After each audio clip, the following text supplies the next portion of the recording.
Good afternoon, all. Welcome. This is episode 187 with Coach Tony Blauer.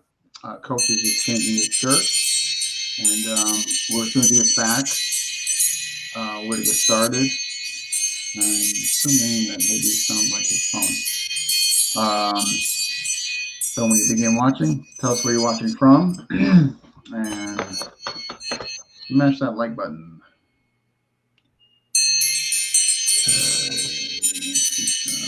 Timeline. Okay.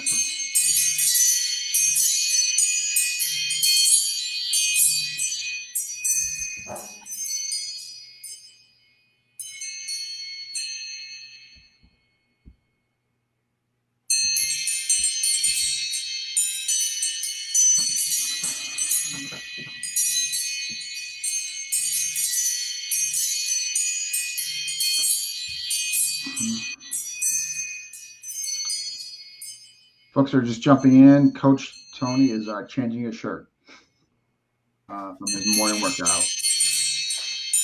as soon as he returns, we're going to get started and jump right in. How annoying is that noise? Oh, it's on your phone. Okay. I thought. Yeah. No, I am back. All right. So, I want to thank you. Welcome to FMA discussion. I appreciate you coming on, and I thank you for taking the time out of your, I know you're a busy man and all that, so I appreciate it. Yeah. No, I just ran upstairs, changed because I taught this morning. I had another meeting right after that, and haven't even eaten today. So I'm excited to be here. And we had a great talk yesterday. I thought so. Yeah. So hopefully people got a chance to catch that, but I'm sure we'll kind of revisit. Yeah, well, what it is when I do the test runs, I always try to draw the audience, let them know what's coming, but it's always under the understanding that what was mentioned at test run will definitely be mentioned again in the actual broadcast. Right. Yeah. So and folks, they've come to understand that and know that. So folks, if you're watching, tell us where you're watching from and smash that like button. Okay. Again, I want to thank you for coming on. This almost will seem like a part two because generally speaking, test runs, they go, 15, 20 minutes thereabouts, depending on what's going on. But we went close to an hour. Yeah, it was close to an hour. I had a lot of fun, man. I had a lot of fun. I mean, I didn't know what to expect, but I don't want this to go to your head, but you're a good interviewer, and you're likable, and you just draw stuff out. So again, I don't want it to go to your head because you'll, next thing you know, you're going to be asking for autographs and have your own secretary. I'll be like, hey, is Dean there? No, he's not taking calls now. Yes. Well, I appreciate it. In the beginning, but believe me, it wasn't always like this. I was like stumbling over my own feet and words and all that. But like anything else, the longer you do it, you get in the comfort zone, you get more comfortable. And there's another way I do the test runs. It also serves as a immediate way how to click into the person. Sure. Yeah. So it's kind of multifaceted as far as, when I'm doing those and what have you. But we're going to jump in. I'm just so excited. I'm a huge fan of yours. It goes without saying. And I just think people can, by the end of this talk, I think people are going to see just the absolute benefit of incorporating your material. So starting, I guess, way back, and I know you started as a, very early age, your martial arts and all that. And I know you had a company early 80s, but in 1985 is kind of when you officially legally structured BTS. Yeah. So started wrestling when I was 7, started taekwondo when I was 12, boxing when I was 15. Obviously like most of us, heavily inspired by Bruce Lee. So you're always, everything's Jeet Kune Do somewhere. And unless you're learning under a rock somewhere in the world, you don't know what Bruce Lee is. But but I started teaching in 1977 because I was living in the country with my dad, and I had no one to train with. And so there was this guy Rob, who was friends with somebody who worked with my dad. They lived near each other, and he's one of these like like if you were going to cast somebody in a movie where you needed to like just a farm hand, like a guy with no neck who just had like traps from his shoulder to his ears, you know, so he's one of these like and it was crazy working out with him because he was so strong, but it was so raw. And then in 1980, I was my first paid lesson. So Rob was really a guinea pig and just somebody that I could work with. And then 1980 was my first paid lesson. And that was an interesting thing because I was working full time for my father. He was in the clothing business, manufacture and import. And so I was in kind of this wholesale business. But I would work out every day at the gym. And the head shipper, this guy, Bobby, he was 28. I was 18, 19, 20. And he grew up in a really rough area of Montreal and had been street fighting his whole life. And we would literally, at the end of the day, 5, 6 o'clock when we finish, we would just spar and beat the shit out of each other. And Bobby, because he grew up in the streets, like, you know, hey, let's go light and tap gloves. His light was survival. So it was really, and he was, you know, again, sparring a 28-year-old when you're 18, 19, 20, there's like a man's strength to that. Kids, I didn't realize it then, but this was really helpful in me designing and understanding the fear management, the psychology, and realizing that like a lot of the technical skills go out the window when you're like really scared, even sparring. And, but I got my first paid class in 1980 with one of my father's clients' kids, and this guy, he was this kid Mitch was being bullied in school, but Joey, his dad, was a very successful entrepreneur, and they lived in a you know, kind of a, well, no other way to say it, a wealthy part of Montreal. And I started teaching this kid Mitchell, and then Mitchell's brother Stevie says, how come Mitch gets private lessons? So now I had 2 students and they didn't want them together. And literally, Dean, within a month, I had 30 privates of these 15 and 16-year-old kids. Are you in your 18? Yeah. 18? Well, I'm 20 years old at this point. So I just turned 20 years old. You have 30. That's wow. Well, but get this. I was still working Monday to Saturday for my dad. And then at 5, 6 o'clock at night, I would then drive to the Côte Saint-Luc, Westmount area in Montreal. And then I would teach 3 private lessons, 4 private lessons every night. I would teach Saturday and Sunday. If I wasn't working, you know, Saturday, usually we work a half day. My point being here, this was a real incubator phase for me where I was teaching like 30, and these, again, it's like, it wasn't kids like 7-year-olds. It wasn't, you know, it was like, these are 15, 16-year-old athletes. They all played hockey. They all skied. They were all, and it was crazy. And I did that tonight. So that brings us up to 1985. I finally said, okay, enough. I told my father, I got to go do what I love. This is what I want. My heart's not in ladies' clothing. Sorry. So I kind of stepped down from that and got a loan and opened up my first school in 1985. Wow. So when you had this group of older teenagers, were they, so to speak, like kind of Bruce Lee did it, kind of like guinea pigs and what in your creation and what you wanted to develop for as far as future tense is concerned? Yeah, I mean, a lot of that's organic, right? You know, I remember one day, Steve, who was this prodigy, he calls me up and he says, he's furious. He's swearing. He's like, I can't believe this. You know, I was at the bus stop with one of my friends, and this gang from another part of town came and they started harassing us and they're pushing us and they were, you know, smacking us. And he said, man, if I was alone, I'd have fought. But because I was with this kid, I can't remember his name, you know, but let's call him Steve. No, Steve was the guy. Let's call him Billy because Steve was the kid, my student. He goes, because I was with Billy, and he goes on to explain that Billy is this like super smart kid that skipped 2 grades. So he's like a 13-year-old hanging out with a 15-year-old, and they're waiting for the bus from school. And this kid, Stevie, who's only like 15, he says, Coach, everyone always called me Coach. He says, Coach, he says, if I was alone, I'd have fought because I don't care what happens to me, whether I win or lose. I mean, these guys, they were smacking us, pushing us, like, you know, and he said, but I knew if I fought that this little kid who I was hanging out with, he wouldn't have been able to do it. He would have been really hurt. He would have been really susceptible to getting hurt. And so, yeah. And so he said, I restrained myself and just let it pass. Well, that angered me, of course, but I was so proud of my student to have that emotional intelligence. No, they have that intellect to make that decision at that young age. Yeah. And I realized it was part of every class we did. We would talk every class. What do you guys want to work on? What did you see in the news? What's happening in school? What's going? And like that event turned into some organic training where we started doing multiple assailant stuff.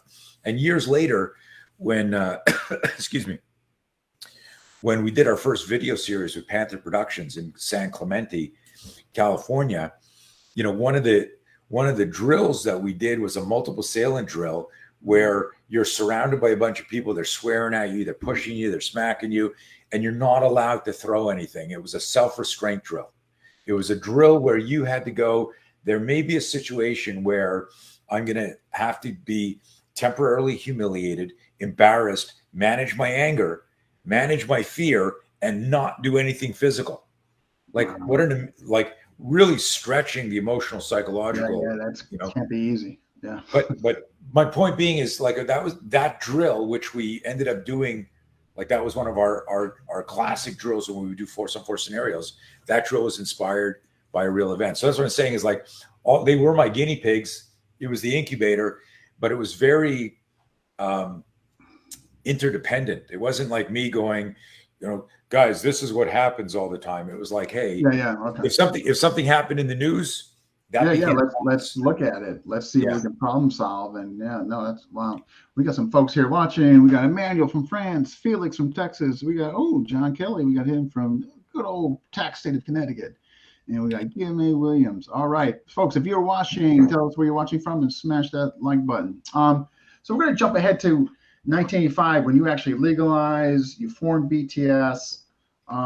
So what was, you know, we kind of already know the inspirations here, but like what were at that point, what were the key elements and components for circa 1985 of BTS? Yeah, so back then, if you can, I don't know if you can hear the background noise. Did it get loud? No. I'm in my garage gym. Let me just shut my door here. Sure. It'll be less distracting. And we got Sachi from New Jersey. Hey. All right.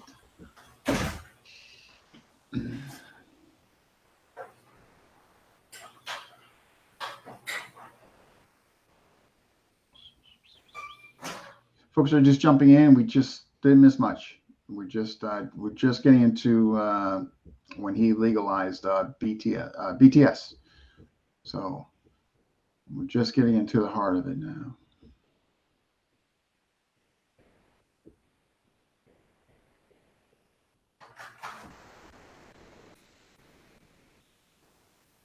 Sorry about that. That's no worries. No worries. So so 1985, you legalize it, but I mean, what were the? I guess so obviously through evolution, present day, I'm sure, but going back to 1985, I know it was a long time ago. Like, what were your components and elements that made up BTS at the time? So the 80s was really like literally in the truest sense the incubator phase. In the 80s, I created the No Fear program, but it wasn't called No Fear. It was called Cerebral Self-Defense back then. We started the inspiration and design for High Gear, but that took me 5 years to develop, but that didn't launch till 1993. Okay. And then in like 86, 87, I was doing a drill called the Sucker Punch drill, and we were videotaping stuff on VHS. And I noticed that that when I was trying to do, of course, Karate Kid hadn't happened yet, but I was trying to do wax on, wax off, which is me being cute I was trying to do my complex motor skills. But I noticed that if I got surprised, I'd flinch or push away danger, my hands would come up. And I was like every time I flinched, I didn't get hit clean. But if my timing was off on a complex motor skill, I sure ate a shot, right? So, the thing is, like, if you're trying to do a block or a parry or a bong sao or a fox sao or a slip, if you're early, you get hit. Maybe if you're late, you get hit. There's an exactness and a precision, when it's complex motor skill. If you're trying to do Hubud drill and somebody's timing is off, you can't do the drill. If you're trying to do pummeling and I go the wrong arm, so there's a lot of like an element of a cooperative dance, even though there's risk and speed definitely and power, for cooperation in FMA drills. Yeah. So I noticed, like, holy shit, like, what is this start of flinch? So the development of the spear system, of course, there wasn't an acronym. The acronym didn't come until years later. But so 85 is when I, just said, okay, I'm going to be in business. And I got an accountant and I opened up a school. But the menu, for lack of a better term, the menu for what we did was inspired after my first paying student, Mitch, lost his fight that I was training him for. Up until then, again, I had a wrestling background, a taekwondo background, a boxing background, and of course I was influenced and inspired by Bruce Lee. So I was, thinking about whatever philosophical Tao Jeet Kune Do, is influencing you. You're reading Book of Five Rings, you're reading Alan Watts, you're thinking, and like everybody my age, you think you're Bruce Lee's biggest fan. And like everyone like my age, like, you're like, well, you're obsessed with this stuff. But here's the thing. When I was 15, Dean, I'm on the floor looking at a Bruce Lee magazine, working on my splits. My mom comes by, and growing up in Canada, when you're 16, you go to like, what's your equivalent of junior high in the States. And she looks at me and she says, and it's funny because she's in her 80s now. And she called me the other day. She goes, I'm so proud of you. She said, I don't understand what you do. And I remember you telling me that you were going to do this when you were like a kid. Yeah. And she said, I just want to say I'm proud of you, even though I don't know what you do. And I don't know what you're doing, but I'm proud of you. Right. But here's the story, and I've told this many times, is I was on the floor trying to do splits, and she says, hey, remember, it's 1975. I'm 15 years old. She goes, have you thought about what you're going to start studying in school? Are you going to be a lawyer? Are you going to be a doctor? Are you going to be, like back then it was like police officer, fireman, astronaut, like it's the 70s, right? So very classic. Or are you going to go into the family business? Well, I ended up going to the family business because I had no direction. Because my answer to her was, when I was 15, Mom, this is verbatim, school isn't going to be that important for me because I'm going to be a famous martial artist like Bruce Lee. I'm going to develop my own self-defense system. And she pat me on the top of the head. Yeah, she pat me on the top of the head and said, okay, dear, we'll talk about this when you're older. Which is why it's funny when she goes, I remember you telling me, even though I don't understand what you do. And it's interesting because, like, tongue in cheek, a lot of people don't understand what we do. We talked about this division in martial arts of who's best and this and that. And what I've been trying to do forever, and I've gotten better at articulating it, is I just want to make good people safer by helping them understand the neurobiology of survival and what happens in the brain during violence, because that impacts our psychology, which changes how we think, and it influences how we move initially. But we'll get into that after. So, to answer your question, like in 1980, I started to shape where I've ended up, but I didn't have the elegance. I didn't have the research. But you had an outline. Yeah, but it was inspired because Mitch lost that fight. Yeah. What was I teaching this kid? He's 15 years old. He's got a bully situation in school. It's 1980-ish. And we didn't know what bullying does to people. Like, now we know that, there's kids that commit suicide because of bullying. No, the emotional trauma. Yeah. So it's pretty heavy. But what am I teaching this kid? I'm teaching him how to strike. Yeah. I'm teaching him how to kick. I'm teaching him how to clinch. I'm teaching him a little bit of grappling. I'm teaching him an eclectic blend of martial arts. Like a lot of people would. So one day I show up for Mitch's private lesson because all these kids were doing private and semi-private lessons. And I show up and he's furious. He's sitting in his room and he's like, and I go, what happened? And he goes, motherfucker, I was late for class. And that bully, he sees me and he trips me. He stuck out his leg. The guy was sitting with his friends against a locker bank, sees Mitch coming around there, sticks out a leg, trips him. And Mitch goes flying with all his books. And he said, I was so angry. I was so embarrassed. I picked up my books. And normally Mitchell had just been avoiding this kid. And this time he just lost it. He was so angry. And he goes, he's like, you fucking asshole. What are you like? And he like gets in the guy's face. And as he's picking up his books, and the guy stands up because it was the first time Mitchell had asserted. And he stands up. He's like, what did you say? And he moves in. And Mitchell goes, I don't know, who you are. You've been bugging me since school started. Just leave me alone, man. And the guy, and Mitchell would always ask me, when do I defend myself?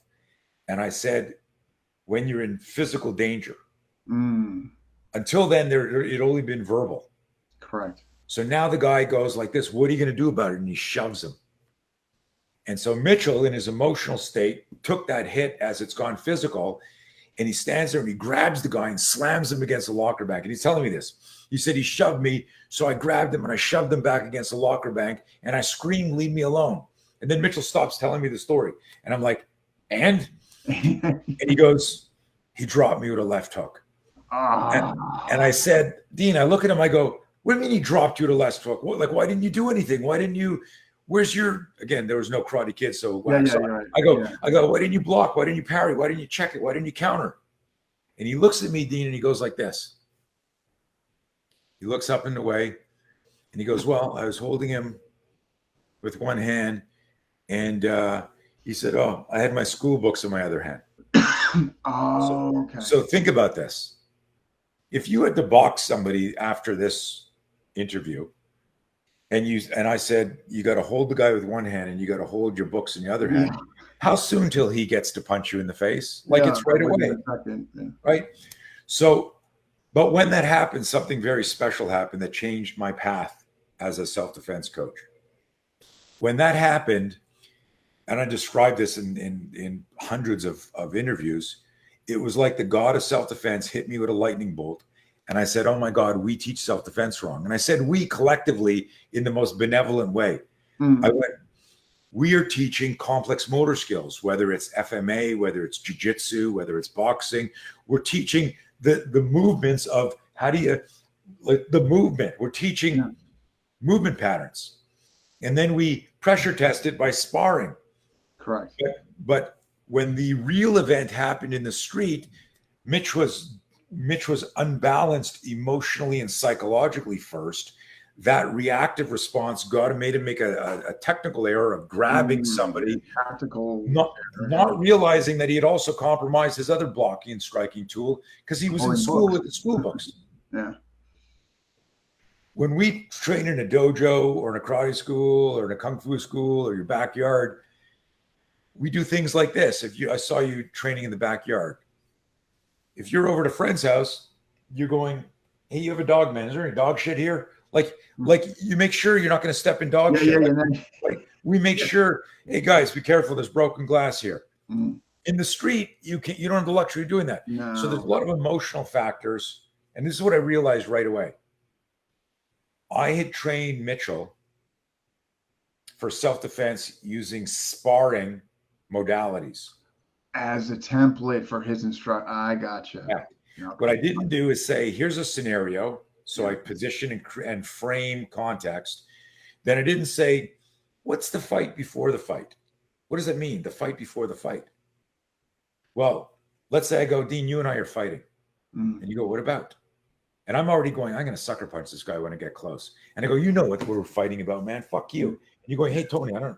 And I'm already like 2 steps closer. No, you're controlling the space and encroachment, but those are the technical elements in the blueprint of violence, Dean. What nobody talks about is, what are you thinking? Are you going, what the hell? What's going on? If you're truly trying to morally, ethically, legally diffuse this confrontation, then you're distracted. No, right? I mean, by you, No, I understand what you meant, but like it's deeper. There's a 30. No, I understand where you're going with this as well. Correct. Yeah. Correct. Yeah. So like if we agree to a fight in an octagon or boxing ring, and the referee goes, Dean, I gave your instructions in the changing room. You have any questions? And you go, no. And you go, Tony, gave you instructions in the change room. You have any questions? And I go, yeah, I got a question. And you look at me and I go, can I use this bottle? Smack. And I pull out a bottle out of, and I start smashing in the face. Yeah. And then I run out of the ring. Yeah. I'm disqualified, but you're going to stand there like with a bottle in your face. With a bottle in my face and like, what the hell? Because that wasn't part of the rules meeting. Yeah. And I changed everything. So what a lot of people don't realize, like when I've been studying violence since then in a different way. So I tell people I've been studying violence, fear, and aggression for decades. And what I look at is the scenario. And I look at this relationship between the people who won the fight, whether they were trained or untrained. And I'm looking at the pre-fight psychology. What did they do? How were they thinking? And what I uncovered was there's a whole fear management game and system that most of us don't even entertain. We don't even think about it. We just assume, well, that's going to be there, right? So yeah, well, right, yeah, there's going to be there, and anxiety, the fear, but now how to, which is so. In other words, I got BTS. Oh, I'm sorry. Yes, BTS means the Blauer Adept 1985 Blauer tactical system. Yeah. So when I look at this, it seems like you were a pioneer. Like when we're I have a feeling you're going to kind of touch upon this as combining the neuroscience with obviously your physical tactics and what have you. I mean, it's not. I mean, 85 around that time. I don't know anybody else that was kind of doing that. You had to be early, right? Yeah. So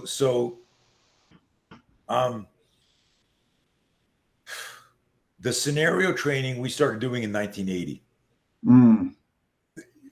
And we noticed the startle flinch back then, but we didn't notice it. We were just so focused on you get in there. You kind of hit one another. Yeah. And we didn't have high gear. So we were using like the Kyokushinkai helmets. We were using hockey gauntlets, hockey helmet, baseball shin guards. It was like this Frankenstein suit. And every month we would do these seminars, but we'd have street fighters and bouncers and cops and all. Like word in Montreal got around, and we used to call them the panic attack seminar. If you look at the old Panther videos, the title was the Panic Attack series. And I call it the Panic Attack because I would say to people, we would say, what would you do in these scenarios? And people say, and we talked about this a little bit yesterday, the unconscious bias. If you're a Taekwondo expert, your answers are dominated by kicking systems. Sure. If you're a grappler, it's grappling. If you're a boxer, you're boxing. And if I ask you as a boxer, what would you do here? You go, well, I'm going to hit the guy with a liver shot. Then I'm going to hit him an uppercut and a cross. So we would set up these really cool scenarios where people got distracted, surprised, and then overwhelmed. And then people panicked. And it was just like, fuck. And it was just this flailing. So we very quickly started calling it the panic attack drill because invariably people just panicked and they defaulted to some primal gross motor movement. Yeah. And so it was interesting. And it was through studying that I went, why this guy I thought was going to do really well. And he turned away, cowered, pushed away danger, tapped out of the drill.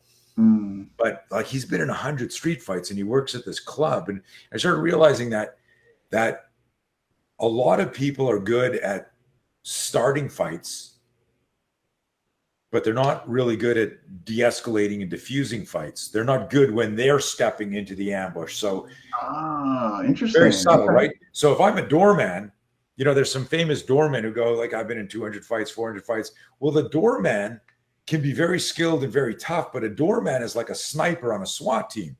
The doorman's not drinking. The doorman's not like, on his phone. The doorman's doing this. And if you and I are working a club, I go, Dean, see that guy over there with a red shirt? Yeah, he's going to be a problem in 3 drinks. Keep an eye on him. Hey, watch my back when I get close to him, just in case, because he's got 3 butts. In other words, we're triangulating. So what I looked at really quickly is like people, just because someone's been in a lot of fights doesn't mean they can teach self-defense. Maybe they can teach self-offense, but true self-defense is the ability to protect yourself. And then there's a moral, ethical, legal aspect to that, which most people don't practice. If I held up a pad and I said, Dean, I got a focus pad here, hit it 10 times in a row. Well, how long would it take you to do that? You would just start moving. You go jab, cross, grab it, headbutt, elbow, bring it in a knee. A combination would just start to go. correct? I would You hope. just go. Yeah. Yeah. Well, no, it would. Yeah. And anybody on this call, if I said, here, hit the bag 10 times, I don't care if you're a beginner and you're there just going jab, jab, jab, jab. Yeah. Whether it regards to the pace. And so if I said, hey, go hit Bob 10 times, I don't care. You might do 10 headbutts, you might flurry, it doesn't matter what you do. But if I said to you, now go up to Bob and say 10 words in a row that morally, ethically, legally diffuse this confrontation. Most people go, what did you say? Exact there. Yeah. I would have to throw myself in well, everybody, we don't practice. So there's a verbal arsenal that has moral, ethical, and legal implications that nobody ever thinks about. We say things like, hey, like Patrick Swayze Roadhouse, be nice until it's time to not be nice. But then nobody ever says, what is the system of choice speech? So that was stuff we created in the 80s. I said, hey, how do you diffuse and de-escalate? What is choice speech? How do you create conscious accountability? How do you manipulate behavior in a good way so that you avoid the violence? So, and this is why when you asked me to come on, I agreed because I've been a martial artist my whole life, but a lot of people don't really understand what we do. They just think, oh, this is like another competing system for, we teach how to hit a very specific methodology that I think everyone could benefit from adding to their toolbox. But the neurobiology, the neuroscience, the fear management, the verbal de-escalation, you can do everything right physically in a fight and end up in jail for excessive force and negligence. No, you went too far, right? Yeah. So most of us on this call live in a litigious world, which is a big fancy word for people who love to sue each other. And so, we can't just say, yeah, I'll just punch him in the throat. There's way more to it. Yeah, no, I agreed. I don't think there's enough. Like, I was having a conversation today just on exits, and it was surrounding knife. It kind of took a life on its own, emotional, subjective.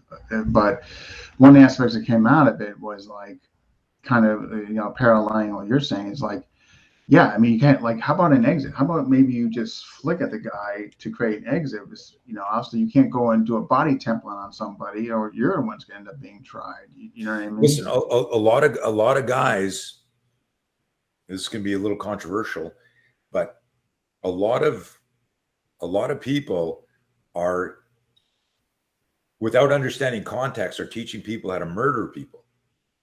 Yes. Yeah, and it's in the FMA world. These body templates. Okay, take blue worm, spot, flywheel down the center sternum, cut. Yeah. So listen, you can appreciate the anatomy and the precision and the purported effectiveness of that, but the reality is, if I pull out a knife and you go, whoa, okay, take it easy, man. And the guy runs away, but you've already launched that pattern, Yeah. So, anyways, I got a lot to say on that, but yeah, I know it's a whole maybe another talk on how we teach knife defense. Yeah. That could be. You know what? Let's make that date, because one of the things I spend most of my time is anything against knife, because I feel that's what I'm going to see out there. Somebody under last. They need it for the last fix or something. So that I would enjoy that with you. If happy to do it, man. Okay. So 85 things are going. I mean, obviously you're starting all that. When you finally saw something in this reaction, and at the same time, this reaction, you're also seeing these hands kind of going out, hence the spear. Right. When did that really, like, hey man, there's definitely something here? And when did it, so far as I guess the timeline is concerned, where you put them together, and the whole analogy of the airbag, the car, and when did it get, I guess, weaponized? I hope that's not too much. No. So that's around 86, 87. Okay. We were doing a sucker punch drill, and I was really just trying to figure out how close is too close. So, students would have like 16-ounce boxing gloves on. I had mouth guard on, and it was like, okay, let's talk conversation, and then, throw something. And I was trying to find out how close was too close. And then when I got too close, it got to a point where I couldn't pick up pre-contact cues to download the move that would intercept the move. So, if you come at me from 5 feet away and you go and like you start to load that overhand, I can go, oh shit, here we go. And the fight's kicking off. But if we get too close, there's the hand is quicker than the mind at a certain distance.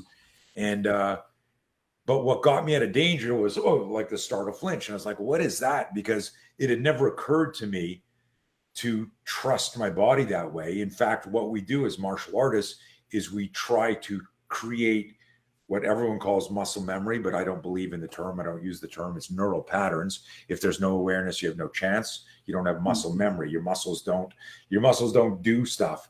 Your brain says block. Your brain says strike. Your brain says run. And so it was like 86, 87 where I started experimenting with the startle flinch.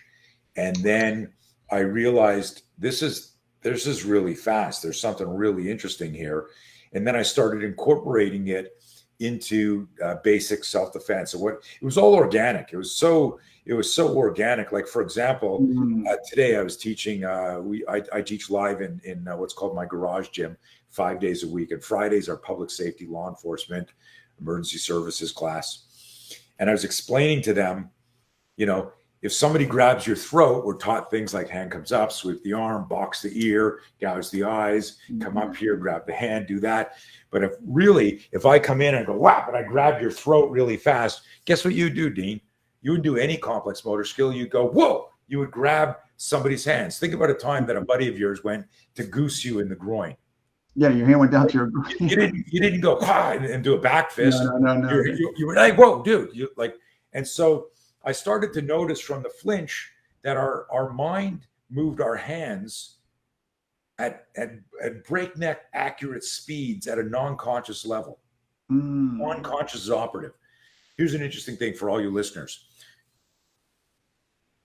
Our startle flinch is part of our survival system. But think about this. Everyone here is flinched. You walk into a spider web and you're like, oh, fuck, your hands come up, right? Someone says, look out, your hands come up. You hear a noise like something's about to fall on you, your hands come up. You're getting something out of a closet, you're pulling something out, a box starts to fall, you don't hit the Karate Kid stance and reverse punch it, your hands come up, right? Someone comes up to you and they go, hey, Dean, and they fake throw something at you, they pump the hand and you go, whoa, and your hands come up. So I started to notice this and it connected to all other behaviors. And then I thought about times that we got surprised. And I said, I'm going to begin all self-defense movement patterns by looking at what my body would do prior to any training. Naturally, yes. So brilliant. So I reverse engineered an entire self-defense protocol around our thesis. This became part of it. This is now when you take our trainer course, our instructor certification course. That one of the statements, the thesis statement, everyone has to learn. And it's, what does your body do prior to any training? Does that have a protective application? If so, why aren't you using that? Why isn't that the nucleus? That way at 3 a.m, you wake up and there's someone sitting on the edge of your bed, you're going to go, fuck, right? Like, you're going to be scared. You turn around a corner and there's somebody there, boom. So we, even here, hand grab. So we would start the protection, just using an example of like a front choke, with my hands come up and grab their hands. And then from there, that becomes a psychological anchor point. In other words, if my fear spike at a non-conscious level told my hands to come here, what if my instructor told me, you're going to start your self-defense from here? That becomes an anchor point where psychologically you go, what I was taught is actually happening. This next move probably makes sense too. So it created a calm, like a self-coaching calm. And then we just built, like, from there, okay, if my hands are here and I'm turning away, well, how does the body naturally move? What are the ergonomics and the natural biomechanics? Well, I can rip an elbow across here. But what if all my elbows went underneath the arm? So like in a lot of, in FMA, I believe, and Thai, a lot of the elbows follow through below the hand, correct? A lot, yeah, depending on the target, where you're coming up, and right? whether you're Well, smashing, sandwiching. so most of the neural patterns we see are below. I get to grab below. Well, if I'm being choked here, if all my neural patterns are below, I miss the head. I need to go above. So what I did is I developed a whole protocol based on reverse engineering the attack. So we have a whole program in our scenario system, which is one of the other things that evolved out of this. So the three things. So the 80s were like, if you look at Microsoft or Apple, or there was like a 10-year period, Google, 10-year period where everyone's in the garage figuring shit out. That was my garage era, the 80s. And out of that was the no fear, understanding the neurocircuitry fear, the neurobiology fear, the development of high gear and scenario training, and then the spear system. How do we weaponize the startle flinch? And so, one thing I want to throw out there for your audience is nobody thinks to flinch. Nobody goes, oh, fuck, this is happening really quickly. Flinch faster.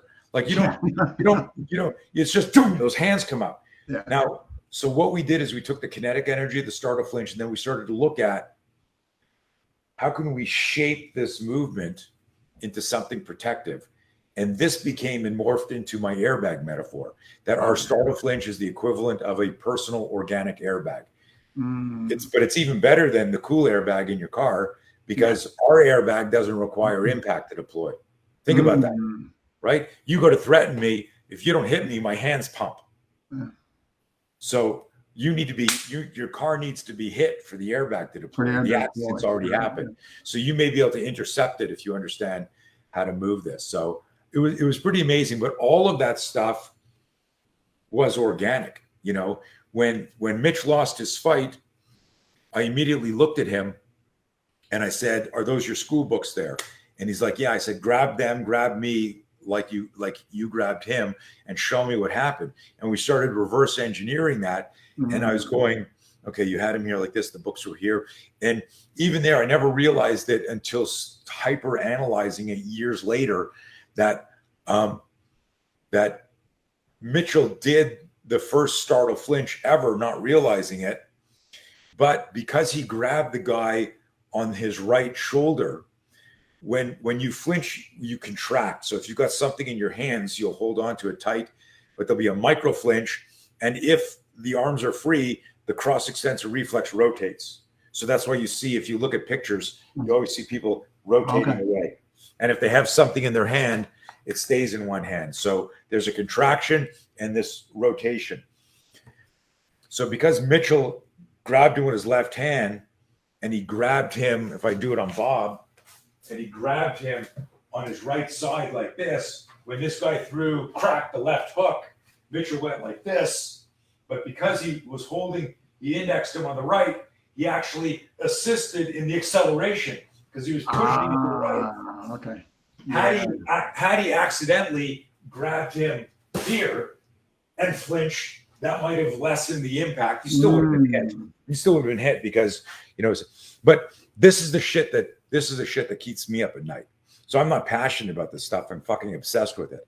I want to understand the neuroscience of what happened there. So when I understand the neuroscience, I can create the drill that changes the refractory delay between stimulus and response. So what we're doing is we're taking a non-conscious survival reflex that's hardwired in all of us, and I'm weaponizing that.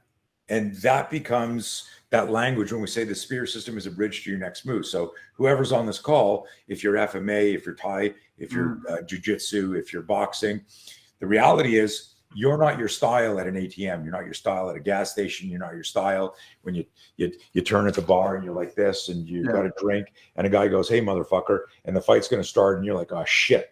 And you're going, I got to put, So how do you manage the fear? How do you control the space? How do you control your mind? And then if things kick off, if the bad guy moves first, that's going to deploy some sort of startle flinch.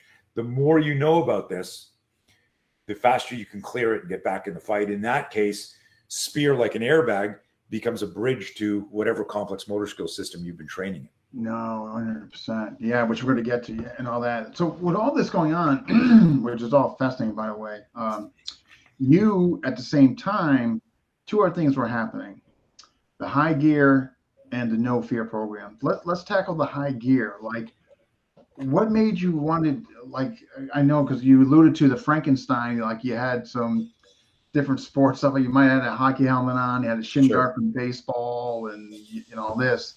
So, is that kind of what led you to the developmental of like the high gear, and what is it exactly for folks who might not know? Yeah, so one of my students. So what it is, it's a head to toe suit. It's about 10 pounds head to toe. It's modular. The chest guard's on the bob over my left shoulder. Okay. But here's the helmet. And it's designed. It's got plexiglass trauma plates inside of it.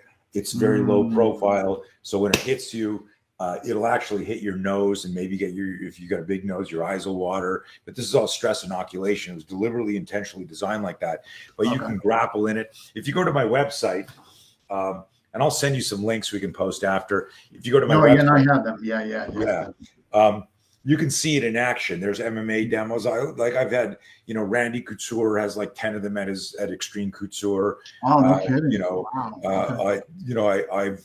I've used it in camps like Frank Mir, BJ Penn. So you can use it as like lightweight sparring. We've had a bunch of stick fighters back in the day. You can use it and really blast, on it. So when you're refining and practicing, but I originally designed it to do scenarios. I needed the role player to be able to talk, articulate, and move like a real bad guy. And so if the suit was too bulky, or if you're not wearing a suit, you really can't hit.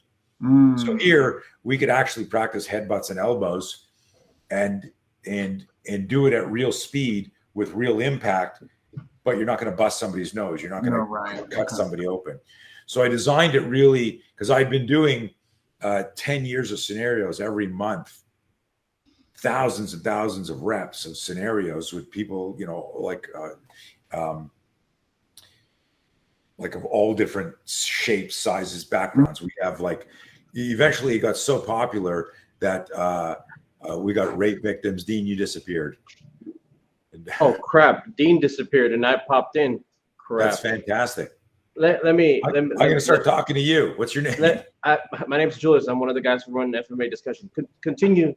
Continue speaking. I'm gonna mark myself off. Continue speaking. Okay, cool. Good to meet you, man. And so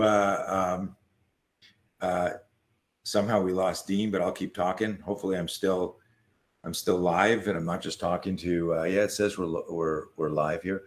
So where was I? Yeah. So the high gear was originally developed just for the scenarios and to be able to do the scenarios at real time, real speed. And then the no fear part of that, unless we've got other questions there, but I'm kind of concerned with what happened with Dean. He's been kidnapped, and I don't know if I should just keep going and keep talking here. Let me see what's going on here. Okay. So, So the high gear, go to my website, check that out, because you'll see MMA, you'll see SWAT, you'll see military, you'll see all these examples of how the gear can be incorporated there. And the other question that Dean asked about was the no fear. And we spell no fear like this. I got a shirt here.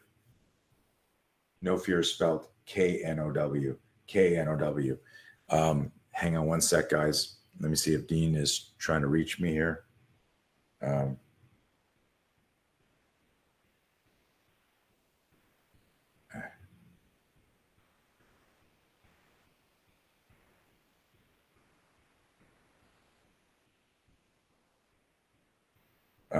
Dean, where are you?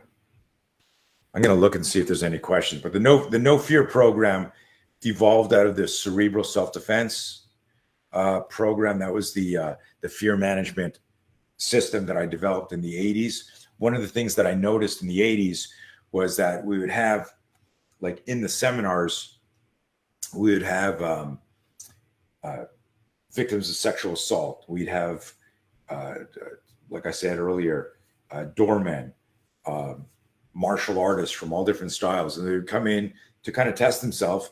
And these were very organized very scientific. We'd have 1-on-1s, 2-on-1s, 3-on-2s, organize it. It wasn't just sparring. What we did was,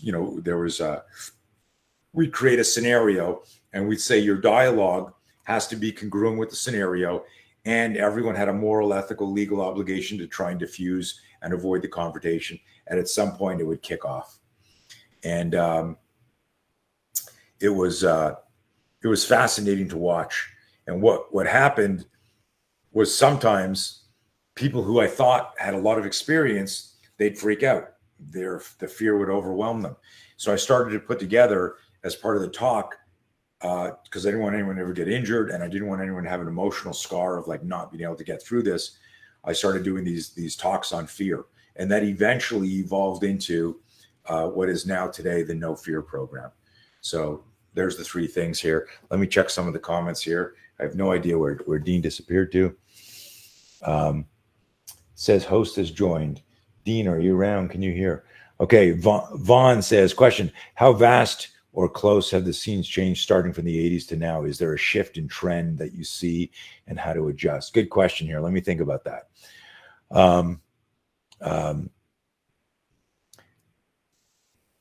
So I kind of operate.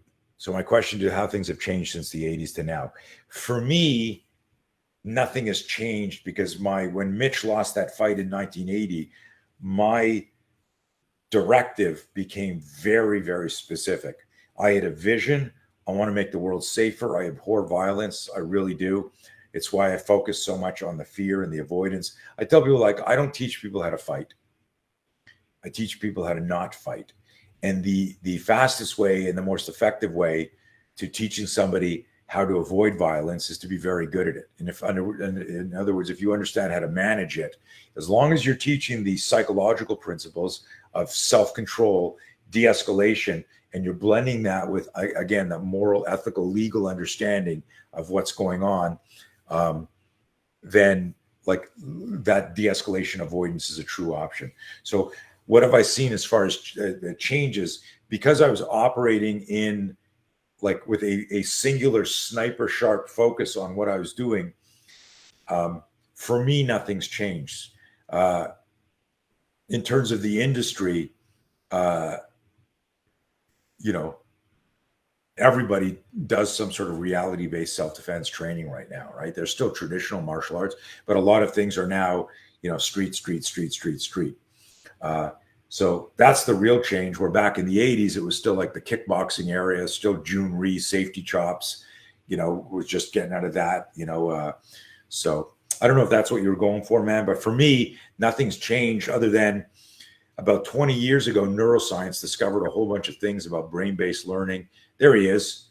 Hey, you back on? Can you hear me? I got no audio on you, Dean.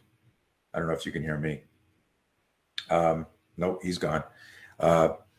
So about 20 years ago, neuroscience started investigating how the brain learns, and discovering aspects of that became brain-based learning patterns and stuff like that, understanding the neuron and myelinization. And when I started getting access to that scientific language, I went, oh my God, this is what we were doing in the 80s. So it was kind of like a validation, because there were a lot of people in the self-defense martial art world that were not fond of things that I was saying.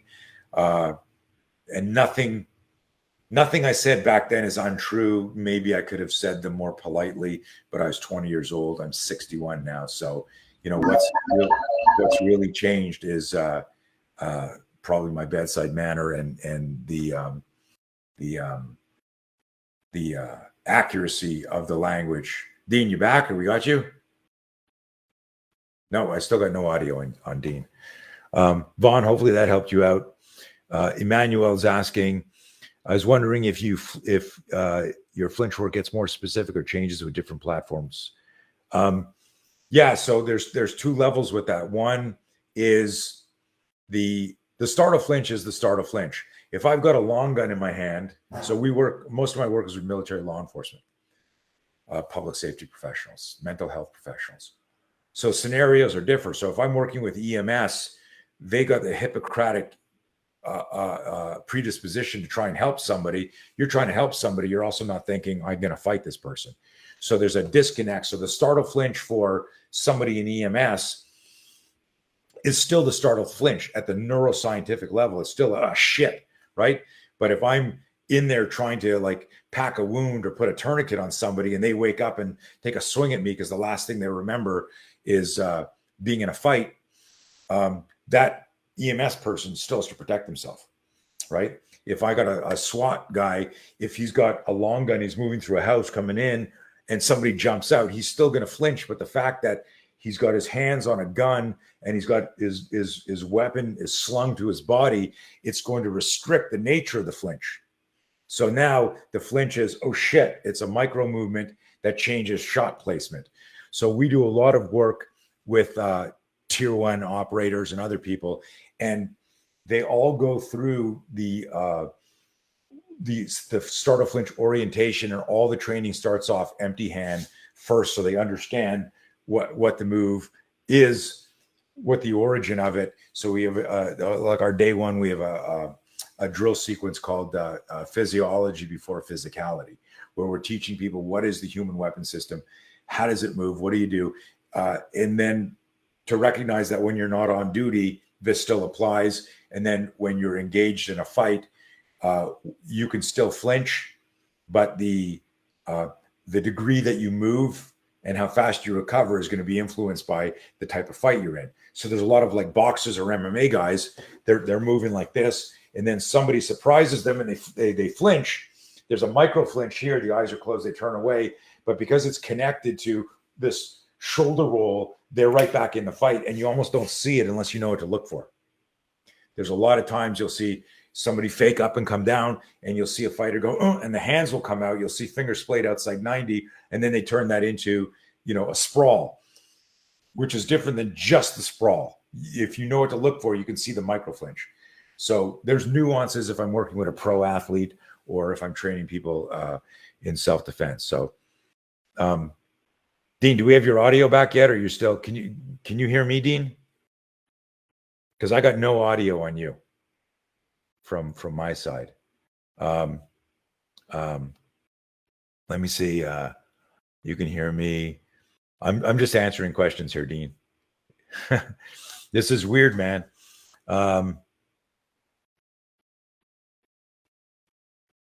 We got a gentleman named Guillaume Williams. So I was actually back in the day, buddies with Earl, hung out with him in Australia. And let's see here. Any other questions here? Emmanuel from France, anything there? Je parle français, Emmanuel. Je peux communiquer en français. How horrible is that? My wife hates my French. It's not real French. It's from Quebec, not Paris. I don't know if we should just do a redo or something like that. See if Dean's trying to reach me here.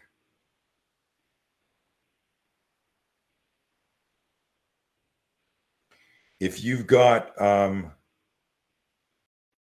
if anybody's got questions for me,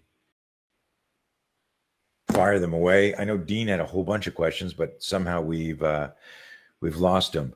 Okay, I'm back on. Hey, just an FYI, I got a hard stop at 1:30 today, but we can do another session. Okay, so we got let's all right. Let's yeah, definitely want you to bring it on. I apologize. That's all right, man. No hey, idea. this shit happens. Technology. When you disappeared, I just kept talking. No, it was perfect. I was hearing everything you're doing. Okay. Everything you were saying, it was absolutely perfect on your end, what you were doing. And yeah, absolutely. So again, I'm gonna have to fuse these two together, and hopefully people will see that we're running again and coming back on. But I know you went into the no fear. I do have a question here from Pete, which I thought was a really good question that he posted on the test run yesterday, and that was, how can you change a passive student's mindset in order for them to tap into the aggression needed to succeed in a violent encounter? Yeah, so that's a great question. Yeah. And the process is going to be deeper and longer, a little longer than the answer, but the real answer, and it's kind of interesting, is this. Something I wrote in 1985 for Inside Karate magazine. There are more people who defend themselves every day through sheer will and indignation than there ever will be trained people who get attacked and successfully defend themselves. And so what that means is, like, right now, somebody's getting attacked and they're fighting back. And in a minute from now, somebody else is getting attacked and they're fighting back. And they're not a black belt. They're not a brown belt. They don't do jiu-jitsu. They don't do FMA. They don't do spear. They're just deciding not to be a victim. So I discovered that back in the 80s, researching violence. And I said to people, like, if we could tap into this idea that we are all human weapons, that we just need to manage our fear, that sometimes fighting back is just a primal gross motor movement. And it's just the act and decision of, no, I will not be a victim. So if you've got a student or a family member who seems a little bit too passive, there are ways to stimulate this be your own bodyguard, this this symbiotic protective nature in everybody. I like to generalize like that because I'm a coach. I want to make the world safer. So I don't want to believe there's like somebody who I can't get through. But there's some, again, without giving away my entire seminar, because I would love people to train with me, but you just can't do it in a 5-minute answer. But there's a protocol during our fear management education where we ask questions, and then there's a series of questions in education of what would it cost you if you didn't fight back? Right. And then there's a whole bunch of questions and dialogue between a good mentor and the student that makes them come to the realization that this is a choiceless choice, that they need to protect themselves. So if I've got somebody passive, a big mistake, and I a lot of this stuff I understood intuitively, and then I thought deeply about, how do I systematize this? How do I make a template for this? In other words, I had a big vision. I want to make the world safer. So then my mission from my vision was, well, I'm going to create a realistic, responsible self-defense program. And then I realized, here I am in Montreal. My school never got more than 88 people in it. And I could never get 90. I could never get 89. It always was 88, 80, 75, 60, 80. Maybe we had 500 people sign up. Yeah, right. 2 months later, the people drop, this guy moves away, whatever it was. But I realized then in the late 80s that I will never scale this if I don't have a trainer program. That I can't. Oh, I was going to perpetuate, teach. I can't teach. I can't make the world safer. Sure. By myself. So now I think 2001 is when we ran our first Train the Trainer course. I've now trained thousands of people, and I've trained thousands of defensive tactics instructors who've trained thousands of cops and so I can go, look, wow, I've created a ripple effect. Is it ideal? Is it perfect? Is it? No, nothing ever is. But now my vision to make the world safer is supported by our company's mission, which is, I will continually, with my team, continue to design the most realistic and responsible self-defense program, one that is entirely based on behavior and science. So it's not gender, age, or experience specific. And then the companion to that is, I will then create a program to train other trainers in how to deliver this program. And what that does is that scales it. So we've got trainers all over the world right now teaching elements and aspects of our system, and somehow that ties back to the original question. Again, everything was organic in what we would do. How did we help people? And recognizing, like, wow, when I would see performance, I go, well, not having the right gear is changing how dynamically we can do this. Not having the right talk on fear is changing how this person's responding. Not having the right system interfering with the success of a scenario, because people are trying to do wax on, wax off. They're trying to do complex motor skills, Right. and it's got to be primal gross motor in the beginning of an explosive altercation. So coming back to your buddy's question, if I have a boxing gym and some dad says, you're going to learn how to box because you're getting bullied at school. If that kid's afraid of violence and their last experience is maybe getting a gut shot from a kid in grade 10 and they're in grade 8, and now they're afraid of violence, and the PTSD they have is somebody going, hey kid, whack, and now, do you think bringing them to a boxing gym is going to help at that point? Right. So there needs to be an emotional, psychological bridge that gets the person to want to step in the ring. And I understood that intuitively. And then it took me time, but to figure out what are those protocols to best do that. So, I'm one of the only guys I know that's ever been invited to a women's shelter, to go teach. Usually it's like, you're the enemy. You're not coming in here. You're the guy. Yeah.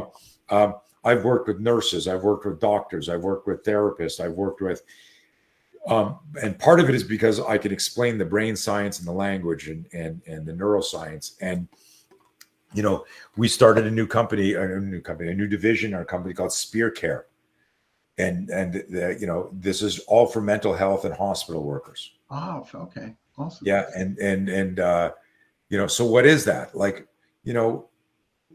this is moral, ethical self-defense for somebody who has a Hippocratic, mindset. I want to do no harm. Yeah. And now they find themselves in danger. They still need to protect themselves and get home to their families. So it's very, very fascinating. But I'm kind of giving this long circuit. No. It's all excellent information. But in those populations, there's lots of people there that'll go, no, I can't palm strike somebody. I can't elbow somebody. I signed up to be a nurse. I don't want to hit somebody. My team needs to go, listen, if you don't do this, you may get seriously injured, maimed, or killed here. So we have ways to make you talk. We have ways to get in their head. So they go, oh, this is a choiceless choice. I'm actually doing this to effect the safest outcome for both me and the patient. It's very interesting, and it's a little bit more intricate than a talk here can explore. No. But at least the folks that are watching. There's an answer. There's an answer. There's a way. Yeah, exactly. Because I know you gotta leave. So what I was thinking is, would it be like, I could easily have you on for part 2. On part 2, we can go into the Caveman Combatives, future projects for you, your whole social media stuff, tap into. Yeah, I've got another 15 minutes if you want to bang out a couple more questions, or we can do another section. I'm good to go. I'm good for another 15 minutes. It's up to you, Dean. Okay. Yeah. What do you think would be best for 15 minutes? Tapping into future products and the future BTS, or Caveman Combatives? I think Caveman Combatives right now would be more fun. Sure. And the origin for the Caveman Combative story is all of us on this call listening to this, we've all contemplated what is the best martial art for the street. Yeah. Everyone's thought that, and everyone argues. And you even argue, if you ask this knife person versus this knife person, they'll go, well, my system's better than your system, right? And if you ask this Taekwondo Federation or that Taekwondo Federation, or this dirty boxing versus this stuff, of course, it's almost silly to think, like, why would if you ask somebody who is the manager of McDonald's what's their best favorite fast food, the guy's going to say Wendy's. He bought a McDonald's franchise, right? So, so of course, that's the thing. Over the years, everyone asks, and I used to say this because I bump into people that go, "Hey, what's the best art for the street?" And or it would start like this. Someone would go, "What do you think of this system?" And I would always answer them, and I can be pretty fucking sarcastic, and I'm pretty. And I'd like to think I'm funny, but I can be sarcastic, and I've been around a long time, so I've been asked everything, right? So it was, hey, what do you think about XYZ style system method? And my first answer, I go, if I thought it was better than mine, I'd be teaching that.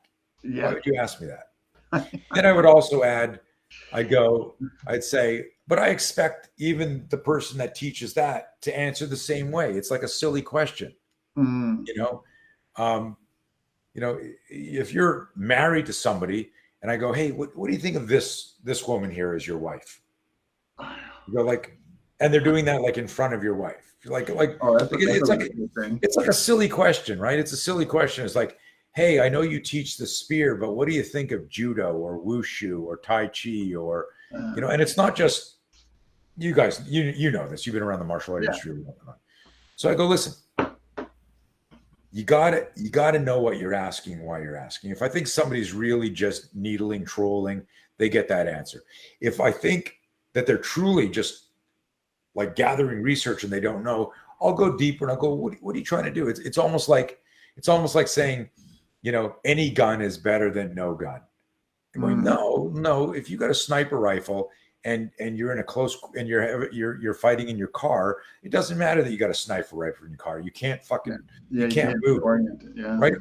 And if you got a Derringer and it's hidden up your sleeve, like remember the old Derringer, Wild Wild West. You got a Derringer and your house is surrounded and you're on the roof. It really doesn't matter. That gun, that's not going to do anything. It's one or two shots. It's not going to do anything from the roof, right? So a lot of times we have these generalizations like size doesn't matter. Of course size fucking matters. If size didn't matter, there wouldn't be weight classes. There wouldn't be different sizes. No, that's the worst I hear. Size doesn't matter. I mean, so we have all these cliches, right? Yeah. So I would get into stuff. So this is the substance under the Caveman Combat story. So as time would go on, you get asked those questions, and it's like, hey, what do you think is the best system in the world? And I go, well, not mine. I don't want you training with me. Mine's not. So maybe you should. Why would you say that? Well, why would you ask that? I fucking with their heads, like. And then one day it evolved to, hey, what do you think is the best art for the street? And I said, art is for a museum. They're like, what? I go, art's for a museum. Oh, if you look at CCTV of real violence, you don't see art. You see real violence. Yeah. A guy I know was stabbed and almost murdered in a bar fight. And this is how it went down. He's standing here like this, having a drink, turns around, bumps into a guy. I don't know if you guys can see this. Bumps into the guy, fucking spills. And he goes, hey, watch it, man. Fuck, And the guy goes, you watch it. They have some words. They're going like, fuck you, no, fuck you. And the guy goes like this. The guy turns around and he turns around for a second, steps back, walks up to the guy like this and goes, you know something, man? And he's like, I know you guys can't see me. This is the point of it too. He goes, blah, blah, blah. He says, piece of shit, fuck you. And then he goes, and he just does that. See my pec flex? Yeah. And then he walks away, and this guy, Mark, is standing there to his buddy, and he goes, you fucking see that? What the fuck was that? And then he loses his balance. He looks down, and he feels like he's just wet. And he looks down, and there's dark blood pouring down his shirt. The guy had taken a straight edge razor attached to a handle and stabbed him between two ribs. He didn't even feel it go in, he said. Right below his heart, just missed his heart. Wow. And he almost bled out. But there was no number one, number two. There was no. No. Right. Yeah. Right? No sewing machine. And it's not that those things don't happen. So anybody FMA on here going, is Tony making fun? No. I'm saying like fucking murderers don't fight like we spar. No. I mean, and this was an interesting example of, had Mark been better with situational awareness / de-escalation, so we teach the 3 Ds, detect, diffuse, defend. Detect and avoid, defuse and de-escalate, and defend. Had he understood all that, that still might have happened, but he would have had a better chance of, instead of going, fuck you, watch where you're going. And this guy's like an asocial predator that goes, you know what? Fuck this guy. Right? Are there fights that where people square up? But those are duels, and I call those douchebag fights. If you're dueling with somebody, you're a fucking moron. I'm sorry, you know. You know what I'm talking about, context. So how does this tie into Caveman Combat? For 30 years, people would say, what do you think about this? Or what do you think about this art? And I go, listen, a couple of things. One, artistry museum. Number two, if I thought this was better than me, my integrity is this. I used to tell this story, Dean. I go, like I remember at my first certification course, I had about 28 people in Montreal where I rented out a conference room in a hotel. We're sitting there, and there was this guy, Doug, who had been training with me for a few years and then came to this instructor course. He's from Calgary. And I had evolved. I had morphed. And he goes, puts his hand up and he goes, you know, I've been training with you for years. I've flown you out for seminars at my school.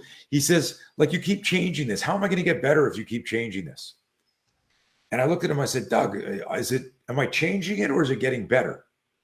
I said, you know, and this is like right around like when everyone was starting to get into computers. I go, like, do you have like the Texas Instrument computer that has 180 words stored in its memory? Yeah. Or do you have like the newer one? Like, do you go, goddamn computer companies keep changing? We're expanding their capabilities. My system hasn't changed. It's evolved, Doug. And apparently you can't evolve, right? He took this as really negatively and because his ego, he was like looking for a title and a diploma as opposed to content to make his community safer, right? And I only want to work with people that want to make their students safer. Yeah. And so, so the Caveman Combat, so all this is this stuff. And I remember saying to these guys, I said to them, I said, you guys, I've said, everyone come here. There are two guys having a discussion on the street, but it was like they weren't fighting, but it was a real animated. It was, that's the word I was looking for, animated. They're like, you know, yeah, and they're talking. I go, you see those two guys there? If that kicked off into a fight and I saw that guy do something that I'd never seen before, that honestly, as somebody who's been researching violence and doing scenarios for 11 years, if I saw that and I went, holy shit, what did he just do? I would give you all a break, say, hey guys, take 15 minutes. I would run downstairs with a wad of cash and I'd walk up to the guy holding the cash out there because he just did something that scared the shit out of me. I've been studying violence, fear, and aggression for 10 years at this point, and he just annihilated somebody. And I went, I have no idea what he did. And I said, I would go up to him with $200 and I go, I want a private lesson from you. I'll pay you $200. Just explain to me what the hell just happened. And then he would say, well, I did this. I learned this from this Vietnam vet. And then my father told me this. And then I would do this. And this was my gift always. I would go, is that a transferable skill? Is that a skill that I could teach Dean or my wife or somebody who wasn't interested in violence? Or was that something that only a fanatic or a fucking unicorn could do? You're right. Okay. In other words, you can copy Mike Tyson's TikTok style and his short punches. Yeah. But how many people have copied it and replicated his and success? perfected it? And right. There's Mike Tyson, and there's a bunch of people who try to do this, but they end up reverting back to traditional movement because Customato designed that around Tyson's personality, body type, the length of his arms. Absolutely. He created that, right? So this is a good message for everybody listening to this. If you're in the learning or if you're in the teaching, what I did is I looked at how humans moved, how humans attacked each other. What was the psychology, the biology, the neurobiology of that? And I reverse engineered the spear system that anybody can learn. That's the organic airbag. And how does this tie into the Caveman Combatives? Because I said to that group, if he said, I did this, and I went, that's not a transferable skill. Now I know. I'd come back and I wouldn't change anything I was teaching you. No. If he said something that superseded what I was doing, in other words, it replaced what I was doing, I'd come back in and I point to the guy, Doug, who's pissed off at me because I evolved. Yeah. And I go, Doug, I got bad news. and I got good news. The bad news is everything I showed you this morning, scrap that. The good news is this is better. And everyone should always want better. Of course, sure. Right? You would think. Some people don't. So how did that turn into Caveman Combatives? I just keep checking my phone here to see because I got it. Caveman Combatives is this. I'm on a podcast, and the host of the podcast says, so what do you think is the best martial art for self-defense? And I'm going, I can't believe you just asked me that, right? And I said to him, I said, let me ask you a question. Because I was about to go into my whole thing, but I was so tired of explaining what I just explained to your audience. I said, let me ask you a question. He says, okay. I said, do you think the world was a peaceful place, and then one day somebody invented Tai Chi and all hell broke loose? Yeah.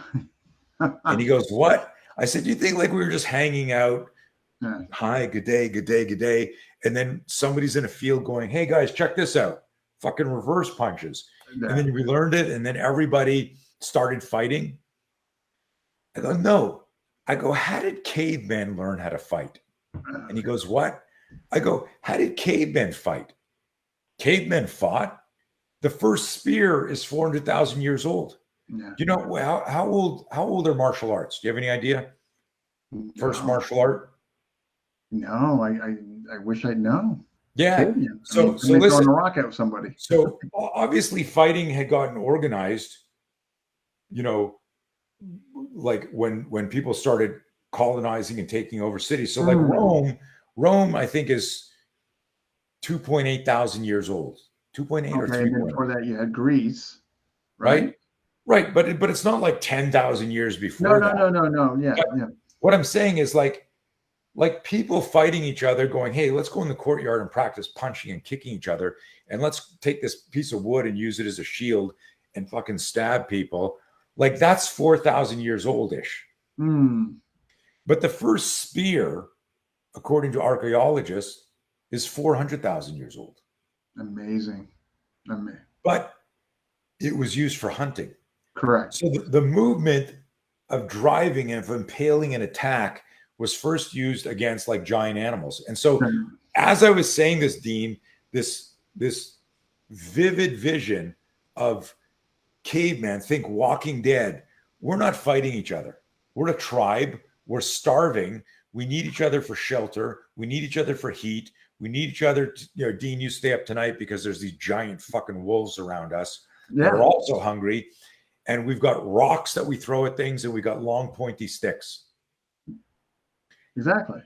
Right. And so one day we're hanging out after a unsuccessful day of hunting and gathering. And we look at the ridge and we see 12 other cavemen that aren't from our tribe, because we're all here.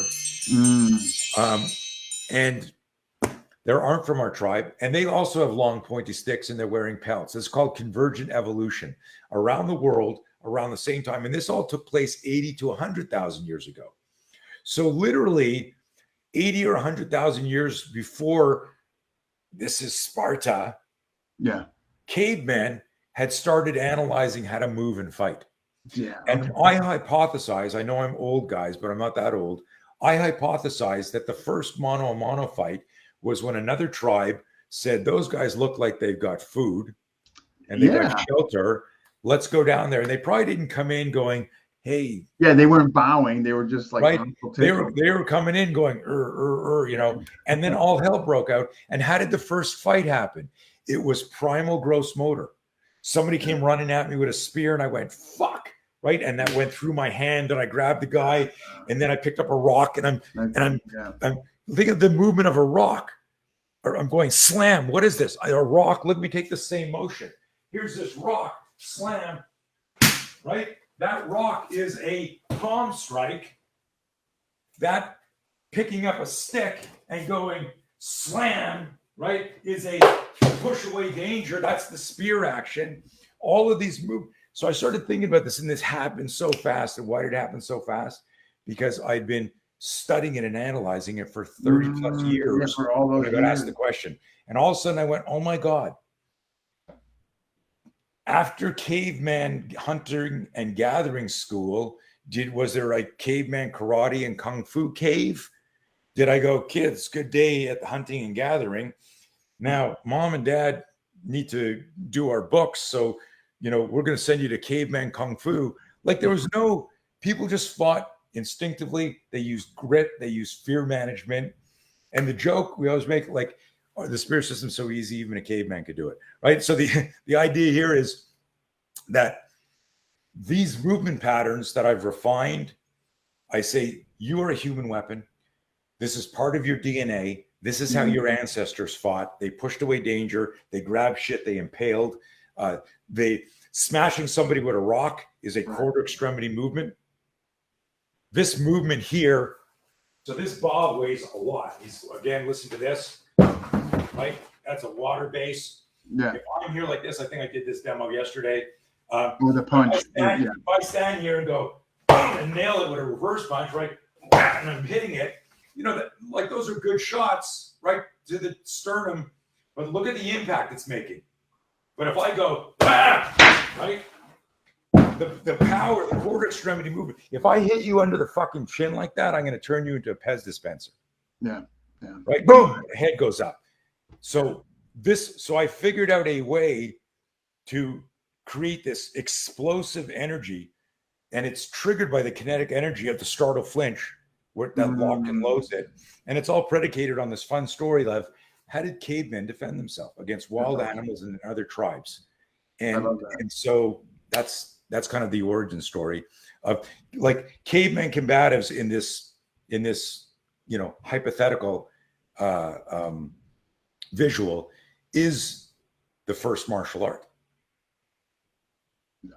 I'm a believer. Right? I mean, it just makes sense. I'm not that old. I wasn't there. I'm hypothesizing. But if you've got a good imagination, exactly. Wow, that makes sense. It totally makes sense. And then, getting all the intricate, complex motor skill, somehow what happened along the way is somebody said, let's duel, let's fight. And so we tried to figure out how to build something that was safer than he was dead. One of the most important maxims that I share with the particularly the military and law enforcement groups we train is never confuse technical with tactical. That when you confuse technical with tactical, you're trying to finesse things too quickly. The movement protocol should always be primal gross motor, complex motor skill, complex motor skill, and then finally fine motor skill. And a lot of the things that martial artists practice are complex and fine motor skill. And what's missing is the primal gross motor. That's the spear system. And that's why we say respectfully for everybody, spear is a bridge to your next move. When you train with us, we teach you how to reinstall the organic airbag in this metaphor so that if you are surprised, this deploys effectively, you push away danger, you're back in the fight. Awesome, man. Wow, we're definitely gonna have you back for part 2. We'll finish up what we didn't finish, and of course, I love that your lens on empty hand against knife and your guys' approach. Absolutely would love to hear that. Yeah, of course, happy to do it, man. And hopefully your audience digs this. And What I'm gonna just do is I'm gonna take the two. They're gonna get combined, and then once they're combined, that'll be the final YouTube. And of course, I'm gonna send you the YouTube link. Sure, we'll share it too. Yeah, and listen, we've got programs. I've got in our trainer program, we've got high level Krav. We've got FMA guys. We've got boxers. We've got MMA guys. I've got people in our program who run professional fight gyms, like people who can compete in UFC, Bellator, K1, stuff like that level, where they realize. We advertise self-defense, but what we're teaching people are the complex motor skills. We're not teaching them the scenario piece, the fear management piece, the de-escalation piece. So they train with us to learn to insert the whole spear collective, which is all of that. And then, so if you're here and if you're a boxer, you're like, hey man, I'm in trouble. Oh, startle flinch, push away danger, whack, right? And then you weather the ambush, airbag deploys, then you box, right? You use that push away danger when I did that startle, flinch, convert, push away, danger, I could have pulled out my knife or accessed an improvised weapon. So you're creating space, time, and space with it. So anybody wondering, you know, like, well, what does this mean to me? If you're a trainer, you know, I would love to invite you to take a look at what we do. And yeah, I'm going to. and those of you, that'd be so cool to have you involved. And those of you who geography or finances don't allow that, I teach 4 times a week to the general public via Zoom, Monday to Thursday. They're live and they're all recorded. So if you're in a different time zone where you can't make it, it's like the Netflix for self-defense. You just pop it on and you watch it. Yeah. And we've got hundreds of people around the world doing that. Yeah. Okay, man, I got to run to 2 o'clock. Well, again, I appreciate so much. When I get this definitely combined, I'll definitely get, send you the link and all that. And I appreciate you coming on. Sorry, of course. Well, no, I'm honored that you reached out, and hopefully, I was able to clarify some of the, like I made the joke yesterday. If I could monetize my haters, there's a lot of rumors about who is Tony Blauer and what does he do, and hopefully people can see this and make up their own minds about what my journey's been, and how it can maybe enhance their survivability or safety, or augment their programs and improve the safety of their students. Oh, absolutely. Yeah, I felt that. And based on the comments I was seeing, absolutely nothing but positive accolades. So absolutely. Thank you, everybody. All right. I'll be in touch for sure. Thank you, man. Be safe. You too. Have a good weekend. You too. Okay, folks, sorry for about that. So needless to say, both these are going to be combined into one. And so it might be a little delay as far as the YouTube coming out. But again, these two will definitely be combined. Who's next? I think Julius has somebody Saturday. I'm not sure, but definitely on Sunday I have FMA school owners, 7 o'clock. We're get a couple guys that have just FMA schools and hear how they do it and all that. So that'll be a Sunday at 7, and I'll see you then. Thank you.